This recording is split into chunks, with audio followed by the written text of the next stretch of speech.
प्रधानमंत्री मोदी जी के नेतृत्व में 2023 में इस कानून को अमली जामा पहनाया गया। अच्छी बात यह भी रही कि सर्वसम्मति हासिल हो सकी और उस सर्वसम्मति के आधार पर ये कानून बना, यानी 1/3 लोकसभा विधानसभा की सीटों में महिलाओं के लिए आरक्षण। बहुत अच्छी बात है, स्वागत योग्य बात है। लेकिन 2023 से आगे बढ़ करके ये 2034 के लोकसभा के चुनाव में लागू होगा, ऐसी परिस्थितियां कानूनन बनी। क्या 11 साल हमारी महिलाएं इंतजार करेंगी कानून बनने के बाद? इतना संयम ना मुझ में है, ना प्रधानमंत्री मोदी जी में है, ना हमारे देश की बहनों और भाइयों को है। इसको तेज करने के लिए एक अमेंडमेंट लाया गया, संशोधन लाया गया, जिससे कि 2029 का जो अगला लोकसभा चुनाव होगा उसमें 1/3 महिलाओं के लिए आरक्षण हो सके। बहुत दुख की बात है कि समाजवादी पार्टी ने, कांग्रेस ने और भी कुछ पार्टियों ने इसका विरोध किया और 2/3 क्योंकि बहुमत इसके लिए चाहिए था, ये पास नहीं हो पाया।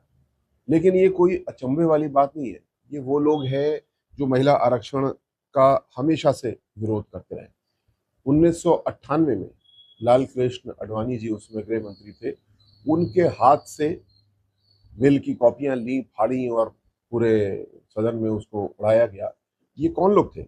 ये आरजेडी के सांसद थे सुरेंद्र प्रसाद यादव जी, जिनके द्वारा ये काम किया गया।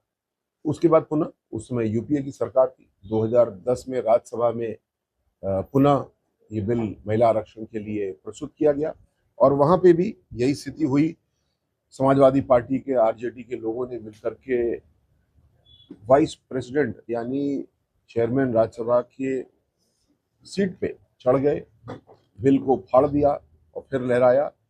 सपा के 4 सांसद उसमें निलंबित भी किए गए। ऐसे लोगों से मुझे तो कोई अचरज नहीं है कि आज उन्होंने पुनः महिला आरक्षण की प्रक्रिया को रोकने का काम किया।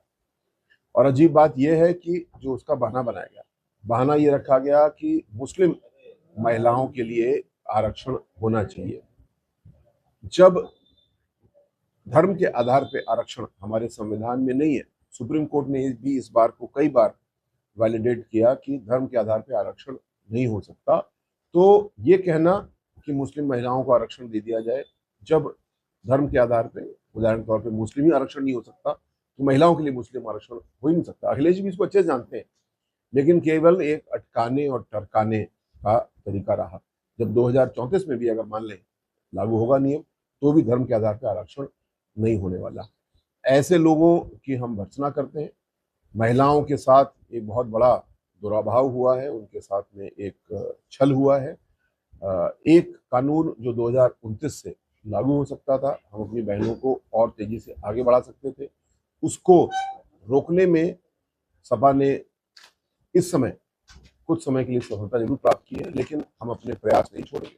हम लोग आगे भी काम करेंगे और अपनी बहनों को, अपनी महिलाओं को, माताओं को लोकसभा विधानसभा में तो जरूर पहुंचाएंगे। साथ साथ और भी जो हमारी योजनाएं हैं, जब तक कि महिलाओं की का बराबरी का दर्जा, जब तक कि महिलाओं को पूरे अधिकार नहीं मिल जाएंगे, भारतीय जनता पार्टी एनडीए लगातार काम कर रहा है और आगे भी काम करता रहेगा।